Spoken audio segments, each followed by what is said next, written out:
Clapperboard Beneath the Lanna Sky, Season 4, Episode 1, Daughters of the Soil. It had been 3 years since the last tamarind sapling was planted. The resort had grown, not in size, but in depth. The Lanna living season had expanded into quarterly residencies. Tara's self-published novel had found its way into bookshops in Chiang Mai and Berlin. Molly had returned from Japan fluent in design language and intention. And Lek was now something few expected, a mother. She hadn't planned for it. Neither had Jules, but when she held the baby boy for the first time, skin golden, eyes round and alert, she didn't think of logistics or inheritance or legacy. She thought, "You are soil and sky. You are morning dew on banana leaves. You are everything I feared and everything I've become." The boy was named Kun. It meant value in Thai.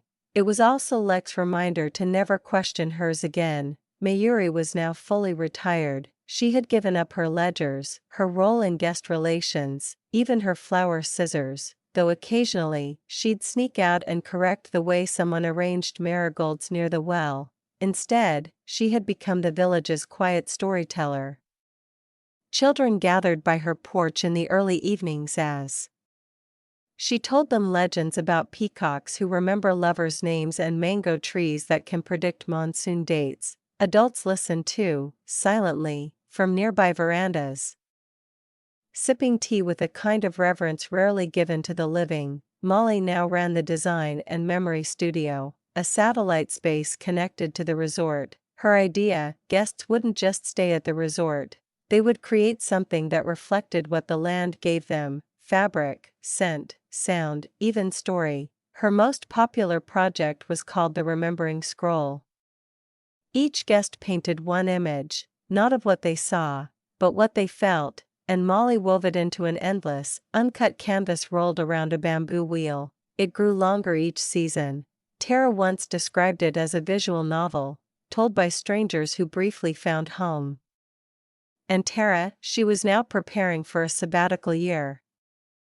Invited by a university in Australia, she would spend 12 months teaching intercultural memory and storytelling. Her book had been translated into Japanese and Italian, and she'd been offered a chance to adapt it for stage, but something made her hesitate, not fear, not guilt, but the whisper of unfinished things. The episode ends with the full family: Mayuree, Lek, Jules, Tara, Molly, and baby Kun, seated on reed mats during a dusk ceremony. Fireflies danced across the lotus pond, drums echoed softly from the village temple. And as the lanterns floated up, Mayuree whispered, "The sky remembers every flame. So let's make this one worthy." Season 4, Episode 2, The Calling Wind. The morning Tara was set to confirm her sabbatical trip, the wind changed, not just direction, tone.